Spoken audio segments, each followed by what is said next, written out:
Comedy super star ಅಂತ ಹೆಸರು ಮಾಡಿರೋ ತಮಿಳುನಾಡಿನ ಖ್ಯಾತ ನಟಿ ನಯನತಾರಾ ಅವರಿಗೆ ತುಂಬಾ ಮುಖಭಂಗ ಆಗಿದೆ. ಇವರು ಇತ್ತೀಚಿನ ದಿನಗಳಲ್ಲಿ ತಮಿಳುನಾಡಿನ ಖ್ಯಾತ ಗಾಯಕ, ನಿರ್ಮಾಪಕ ಹಾಗೂ ನಟ ಧನುಷ್ ಅವರ ವಿರುದ್ಧ ಇವರು ತಿರುಗಿ ಬಿದ್ದಿದ್ರು. ಧನುಷ್ ಅವರು ಕೂಡ ತಮ್ಮ ಗಾಯನದ ಮುಖಾಂತರ, ತಮ್ಮ ಆ್ಯಕ್ಟಿಂಗ್ ಮುಖಾಂತರ ಹಾಗೆ ನಿರ್ಮಾಪನೆಯ ಮುಖಾಂತರ ಸಿಕ್ಕಾಪಟ್ಟೆ ಹೆಸರು ಮಾಡಿದಂತಹ ವ್ಯಕ್ತಿ ತಮಿಳುನಾಡಿನಲ್ಲಿ. ಹಾಗೆ ಇವರು ಈ ಒಂದು ಕೆಲವು ತಿಂಗಳ ಹಿಂದೆ ಕಾಪಿ ರೈಟ್ ವಿಷಯಕ್ಕೆ ಸಂಬಂಧಿಸಿದ ಹಾಗೆ ನಯನತಾರಾ ಅವರ ಮೇಲೆ ಒಂದು ದೂರು ದಾಖಲಿಸಿದ್ರು, ಕೇಸ್ ಕೂಡ ದಾಖಲೆ ಮಾಡಿದ್ರು. ಇದೀಗ ಆ ಪ್ರಕರಣದಲ್ಲಿ ನಯನತಾರಾ ಅವರಿಗೆ ಸಿಕ್ಕಾಪಟ್ಟೆ ಹಿನ್ನಡೆಯಾಗಿದೆ. ಅದು ಯಾವ ಕಾರಣಕ್ಕೆ ಆಗಿದೆ ಅನ್ನೋದನ್ನು ನಾವು ಒಂದೊಂದಾಗಿ ನೋಡ್ತಾ ಹೋಗೋಣ ಬನ್ನಿ. ಮೊದಲನೇದಾಗಿ ಯಾರ್ಯಾರೆಲ್ಲ ಈ ವಿಡಿಯೋ ನೋಡ್ತಾ ಇದ್ದೀರಾ, ಇನ್ನೂ ಸಬ್ಸ್ಕ್ರೈಬ್ ಮಾಡಿಲ್ಲ, ದಯವಿಟ್ಟು ಒಂದು ಸಬ್ಸ್ಕ್ರೈಬ್ ಕೊಡಿ, ಹಾಗೆ ಒಂದು ಲೈಕ್ ಕೊಡಿ ಅಂತ ಕೇಳ್ಕೊಳ್ತೀನಿ. ಸೊ ಹಾಗಿದ್ರೆ ನೋಡ್ತಾ ಹೋಗೋಣ ಬನ್ನಿ. ಯಾವುದು ಈ ಪ್ರಕರಣ, ಯಾವ ಕಾರಣಕ್ಕೋಸ್ಕರ ದೂರು ದಾಖಲೆ ಮಾಡಿದ್ರು ಏನು ಅಂತ ಹೇಳಿಬಿಟ್ಟು. ಧನುಷ್ ಅವರು ಈ ಹಿಂದೆ ತಮಿಳುನಾಡಿನಲ್ಲಿ ತಮಿಳು ಭಾಷೆಯಲ್ಲಿ ನಾನುಂ ರೌಡಿತಾ ಅನ್ನುವ ಒಂದು ಮೂವಿಯನ್ನು ಪ್ರೊಡ್ಯೂಸ್ ಮಾಡಿದರು. ಆ ಒಂದು ಮೂವಿಯಲ್ಲಿ ನಯನತಾರಾ ಕೂಡ ಆ್ಯಕ್ಟ್ ಮಾಡಿದರು. ಇವರು ಹೀರೋಯಿನ್ ಆಗಿ ಆ ಒಂದು ಮೂವಿಯಲ್ಲೇ ಆ್ಯಕ್ಟಿಂಗ್ ಕೂಡ ಮಾಡಿದರು.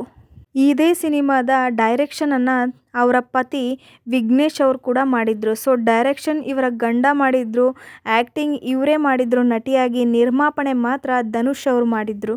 ತದನಂತರ ಕೆಲವು ವರ್ಷಗಳ ಹಿಂದೆ ನಯನತಾರಾ ಹಾಗೂ ವಿಘ್ನೇಶ್ ಅವರು ವಿವಾಹ ಆಗಿದ್ದರು. ಸೊ ಅದರ ಒಂದು ಡಾಕ್ಯುಮೆಂಟರಿಯನ್ನು, ನಯನತಾರಾ ಹಾಗೂ ವಿಘ್ನೇಶ್ ಮದುವೆಯ ಒಂದು ಡಾಕ್ಯುಮೆಂಟರಿಯನ್ನು ನೆಟ್ಫ್ಲಿಕ್ಸ್ ಅಲ್ಲಿ ಅವರು ಬಿಡುಗಡೆ ಮಾಡಿದರು. ಹಾಗೆ ಈ ಒಂದು ನಾನುಂ ರೌಡಿತಾ ಎನ್ನುವ ಮೂವಿಯ ಒಂದು ಕೆಲವು ಸೀನ್ಗಳನ್ನು, ಹಾಡುಗಳನ್ನು ಪ್ರೊಡ್ಯೂಸರ್ ಅಂದರೆ ಧನುಷ್ ಅವರ ಒಪ್ಪಿಗೆ ಇಲ್ಲದೇ ಮದುವೆಯ ಡಾಕ್ಯುಮೆಂಟರಿ ವಿಡಿಯೋದಲ್ಲಿ ಅವರು ಬಳಸ್ಕೊಂಡಿದ್ದಾರೆ. ಅಂದರೆ ಇವರೇನು ನೆಟ್ಫ್ಲಿಕ್ಸಲ್ಲಿ ಇವರ ಒಂದು ವಿವಾಹದ ಒಂದು ವಿಡಿಯೋನ ಹಾಕಿದ್ರಲ್ವ, ಸೊ ಆ ಒಂದು ಮದುವೆಯ ಪ್ರೀ ವೆಡ್ಡಿಂಗ್ ಶೂಟ್ ಆಗಿರ್ಬೋದು, ವೆಡ್ಡಿಂಗ್ ಶೂಟ್ ಆಗಿರ್ಬೋದು, ಆ ಒಂದು ವೆಡ್ಡಿಂಗ್ ಶೂಟ್ನ ಒಂದು ಸಾಂಗ್ ಆಗಿ ಹಾಗೆ ಕೆಲವೊಂದು ದೃಶ್ಯಗಳನ್ನು ನಾನುಂ ರೌಡಿತಾ ಎನ್ನೋ ಮೂವಿಯಿಂದ ತಗೊಂಡಿದ್ದಾರೆ.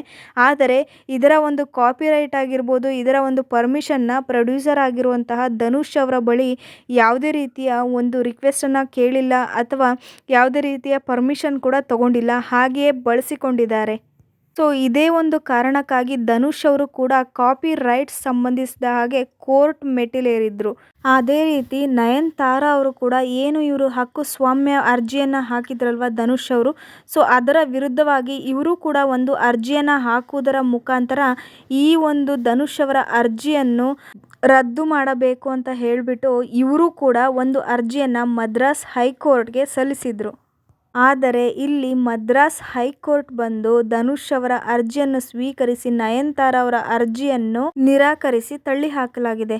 ಹಾಗಂದರೆ ಅವರಿಗೆ ಒಂದು ಹಿನ್ನಡೆಯಾಗಿದೆ.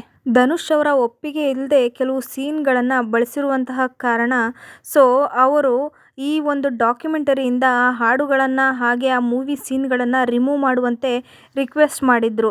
ಅಕಸ್ಮಾತ್ ಇವರೇನಾದರೂ ರಿಮೂವ್ ಮಾಡಿಲ್ಲ ಎಂದರೆ ಕಾನೂನಾತ್ಮಕ ಹೋರಾಟವನ್ನು ಮಾಡುವುದಾಗಿ ಸೂಚಿಸಿದರು ಧನುಷ್ ಅವರು. ಇದೀಗ ನಯನತಾರಾ ಹಾಗೂ ವಿಘ್ನೇಶ್ ಅವರು ಈ ಒಂದು ಡಾಕ್ಯುಮೆಂಟರಿಯಲ್ಲಿ ಸಾಂಗ್ ಹಾಗೂ ಮೂವಿ ಸೀನ್ಸ್ಗಳನ್ನು ಬಳಸಿರುವ ಕಾರಣ 10 ಕೋಟಿ ದುಡ್ಡನ್ನು ಕೊಡುವುದಾಗಿ ಆಗ್ರಹಿಸಿದ್ದಾರೆ. ಅದರ ಜೊತೆ ನೋಟಿಸ್ ಕೂಡ ಅವರು ಜಾರಿಗೊಳಿಸಿದ್ದಾರೆ. ಆದರೆ ಈ ಅರ್ಜಿಯನ್ನು ಕೋರ್ಟ್ ತಿರಸ್ಕರಿಸಲು ಸಾಧ್ಯವಿಲ್ಲ ಅಂತ ಹೇಳಿದೆ. ಹಾಗಿದ್ರೆ ಧನುಷ್ ಅವ್ರ ಕೋಪಕ್ಕೆ ಕಾರಣ ಏನು? ಕೇವಲ ಈ ಮೂವಿ ದೃಶ್ಯಗಳನ್ನು ಬಳಸಿದ್ದಕ್ಕ ಅಥವಾ ಹಾಡನ್ನು ಬಳಸಿದ್ದಕ್ಕ ಅಂತ ಕೇಳೋದಾದರೆ ಖಂಡಿತ ಇಲ್ಲ. ಸೊ ಈ 2 ರೀಸನ್ಗಳಿಂದ ಇವರು ಕೋಪ ಆಗಿಲ್ಲ. ಆದರೆ ಇದಕ್ಕೆ ಕೆಲವೊಂದು ಕಾರಣಗಳು ಕೂಡ ಇದೆ. ನಾನುಂ ರೌಡಿತಾ ಎನ್ನುವ ಮೂವಿಯ ನಿರ್ದೇಶನದ ಟೈಮಲ್ಲಿ ವಿಘ್ನೇಶ್ ಶಿವನ್ ಅವರು ಸಿಕ್ಕಾಪಟ್ಟೆ ಡಿಲೇ ಮಾಡಿದರು, ತುಂಬಾ ಡಿಲೇ ಮಾಡಿದರು. ಆ ಡಿಲೇಯ ಕಾರಣದಿಂದ ಇವರಿಗೆ ಧನುಷ್ ಅವರಿಗೆ ತುಂಬಾ ಅಮೌಂಟ್ ಖರ್ಚು ವೆಚ್ಚ ಆಗಿತ್ತು. ಸೊ ಆ ಒಂದು ರೀಸನ್ ಕೂಡ ಇವರ ಕೋಪಕ್ಕೆ ಕಾರಣ ಆಗಿದೆ ಇಲ್ಲಿ. ಸೊ ನೋಡಿದ್ರಲ್ಲ ಫ್ರೆಂಡ್ಸ್, ಇದಿಷ್ಟು ರೀಸನ್ಗಳಿಂದ ಧನುಷ್ ಹಾಗೂ ನಯನತಾರಾ ಅವರ ಮಧ್ಯೆ ಸಿಕ್ಕಾಪಟ್ಟೆ ಬಿರುಕು ಬಿದ್ದಿದೆ ಅಂತಲೇ ಹೇಳ್ಬೋದು. ಹಾಗಿದ್ರೆ ನೋಡ್ತಾ ಹೋಗೋಣ ಮುಂದಿನ ಬರುವ ದಿನಗಳಲ್ಲಿ ಈ ಒಂದು ಕೇಸ್, ಈ ಒಂದು ಪ್ರಕರಣ ಯಾವ ಹಾದಿಯನ್ನು ಹಿಡಿಯಲಿದೆ ಅಂತ ಹೇಳಿಬಿಟ್ಟು. ಸೊ ಈ ವಿಡಿಯೋನ ಯಾರೆಲ್ಲ ನೋಡ್ತಾ ಇದ್ದೀರಾ ದಯವಿಟ್ಟು ಸಬ್ಸ್ಕ್ರೈಬ್ ಮಾಡಿ. ಯಾವುದೇ ಒಂದು ಅಪ್ಡೇಟ್ ಬಂದ ತಕ್ಷಣ ನಾನು ನಮ್ಮ ಚಾನಲ್ ಮುಖಾಂತರ ಎಲ್ಲ ಅಭಿಮಾನಿಗಳಿಗೆ ಆದಷ್ಟು ಬೇಗ ಆ ಒಂದು ಅಪ್ಡೇಟನ್ನು ತಲುಪಿಸಲಿ ತೋರಿಸ್ಲಿಕ್ಕೆ ಪ್ರಯತ್ನ ಪಡ್ತೀನಿ.